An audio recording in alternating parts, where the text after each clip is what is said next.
Hey, it's Dr. Fred. And many people know that my second wife passed away with cancer, and that was in 2004.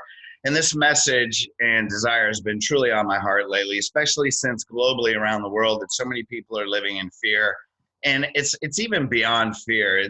What it really is an opportunity to see what really matters to us, our family and love and our health. And those are the most precious things that so many people ignore. And so, what I want to share with you today is a heartfelt story of love, life, health, death, and purpose. So, after 16 years, I believe now I have the courage to really tell the details of this story, which also has given me the gift of life and the gift of a great purpose, which I will show you now. So, let me share my screen with you. And here's Cindy. Cindy and I, when we got married, this was June 2000, year 2000. As you can see, what a beautiful smile, bright, charismatic. She was so funny. I mean, she was pretty and beautiful from the inside out. She had a personality that was like Elaine from Seinfeld. She was so goofy, and she always made me laugh. And I obviously loved her and appreciated that about her. So this is our wedding day. Don't laugh at my hairstyle. So here's another picture. Next picture. This is our limo right after we got married, and you can see she looks fit, she looks healthy. But what people didn't know, only the people that were closest to her knew, was she had a sadness, a deep sadness inside her because she was one of five kids. Their parents never told them they loved them. They weren't given affection, and she was raised not really knowing what loving herself or really what love was.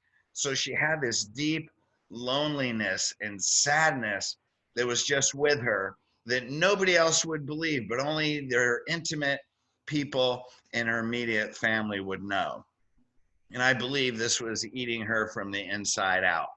So when we look at this, what we also didn't know is that 4 years later, that after this picture, she would die of breast cancer.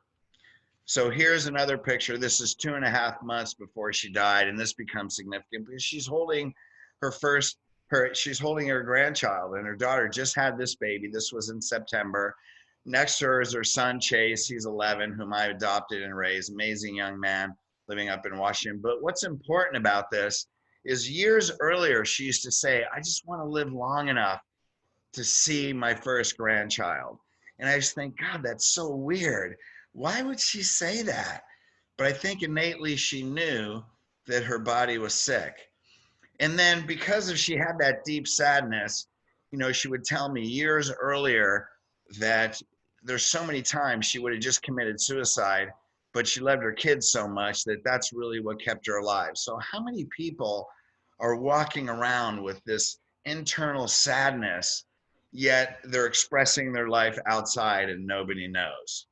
And so there were two things I believe that caused her cancer and caused her death that also led me to my purpose and message in what I'm doing today. So let me show you what those are. Number one, there's a whole science of neuroimmunology. This is a relationship between the nervous system and the immune system. So immunology, this is exactly what it says. This is out of my book that goes through neuroimmunology. The nervous system is responsible for the immune system. Here's another study out of Lancet, one of the top medical research journals. The nervous system and the immune system are considered to be a single system. That's how connected they are. Now, disturbances like postural distortions, problems in the spine, diminish the ability of the nervous system to combat infection, can lead to immunosuppression, which causes cancer and many other diseases, directly resulting in diminished health. Now, this is what medical studies are showing us. Now, here's a side view of the neck. That's a normal neck. And here's one that's been distorted. Now, this isn't Cindy's x-rays, but this is what Cindy's x-rays look like.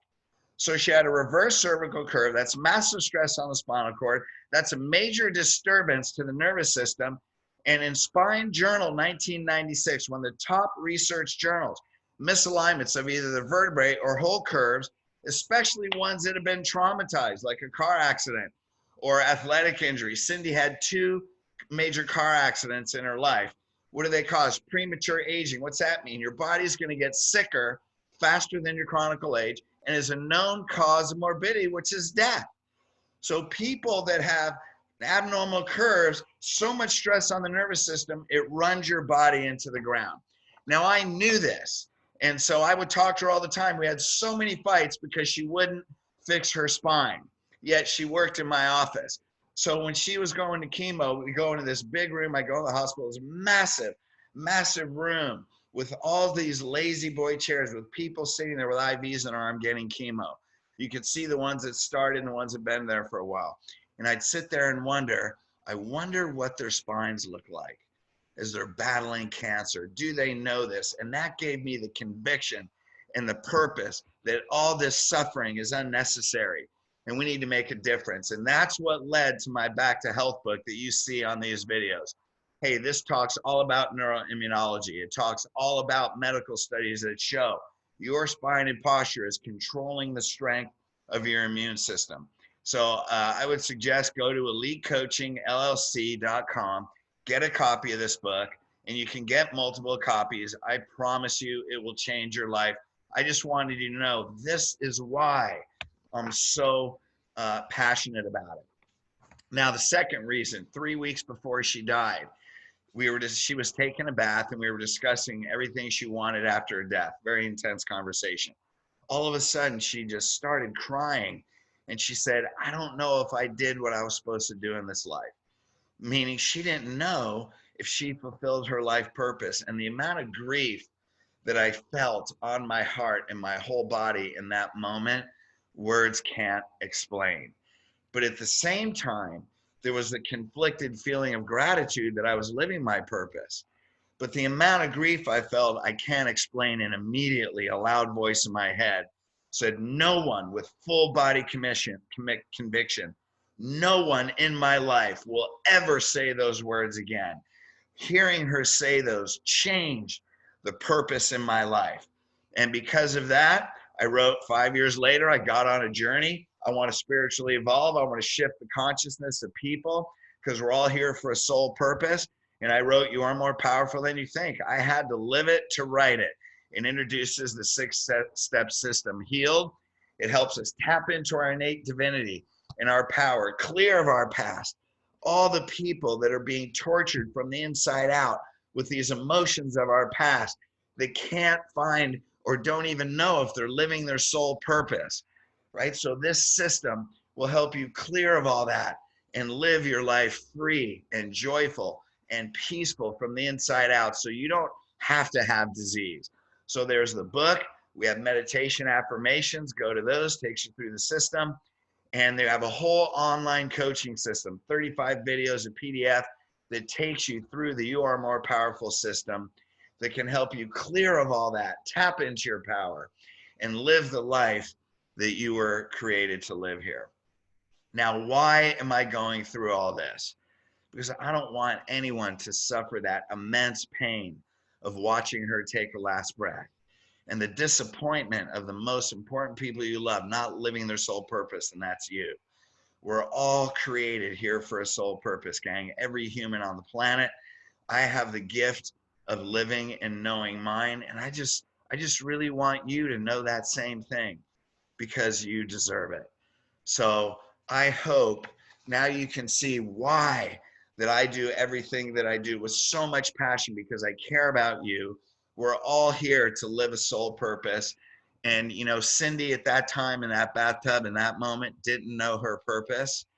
But if that made an impression on me, if her and I made a spiritual agreement before we came into these bodies that we would do this and she would pass so that I could take this to you guys, out to humanity. And if it could help one person, then her life is a success and her purpose was fulfilled. So I hope you see this with the intention that it was given. I hope it's heartfelt to you. And I hope you use these books because both of them are resources that can change your life. And please spread these because there's people that are starving and thirsting for them every day. I love you. I thank you. And blessings to you.